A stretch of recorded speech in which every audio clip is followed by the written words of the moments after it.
Welcome back to Local Edition. My name is Brad Pomerantz. Thank you so much for joining us again. Our guest is Enrique Murillo. He is a professor at Cal State San Bernardino focusing on education. He also specializes in Latino education. And I want to thank you so much, sir, for joining us. Thank you for allowing me to be here. This is great. You probably saw census figures come out. Oh, yes. In California, non-Hispanic whites make up 40% of our population.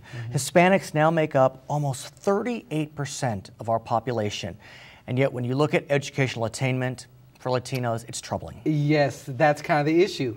Is that, in fact, just this week, I saw the new census numbers. That even the census is saying no, our numbers were off. There's actually more Latinos than we had expected. I think we're actually 1 in 6 now in the population. That's kind of the new... In the country. In the country. But think about in California. I mean, in 10 years, my guess is that Latinos will be a plurality of this great state. Already since '98, we've been the majority of school-age children in the public schools. But let's talk about education. If you look at the statistics, they're very upsetting. If you want to achieve through educational diploma. I mean, you look at Latinos over 25 with high school diplomas in the Inland Empire, only about 20%.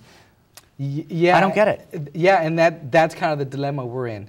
What we're seeing is that the Latino population is booming, right? The demographics are exploding, but at the same time, we're not keeping up with representation in higher education. Why?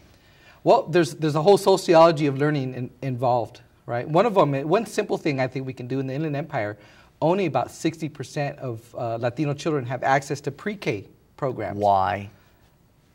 That's a good question, Brad. That's a really good question. And that's what you're working to change. That's what we're working to change, exactly. So what we're in the business of doing is looking at what works, what are the promising practices, and then bring that up to scale in our region. Let me ask you this, though. I recently met some students from a local high school, and I asked them, where are they going to college? Most of them said Riverside Community College. That's a fine institution. That's fine. No slap against RCC. Yes. But I was hoping to hear, I'm going to Cal State San Bernardino. I'm going to UCR. I'm going to UCLA. Why aren't these Latino students matriculating right into four-year institutions? Is it cost? Is it lack of knowledge? Is it access? Well, there's several things that we know from the research shows that Latino students, we're in high poverty areas. We attend schools with fewer resources, less staffing. Right? We achieve very low scores on achievement tests. Right? We score low. Are these Latino students, though, transferring out of junior colleges, or are they getting stuck? No, they're not. They're getting stuck. In fact, we have this analogy we call the pipeline, right? The Latino pipeline.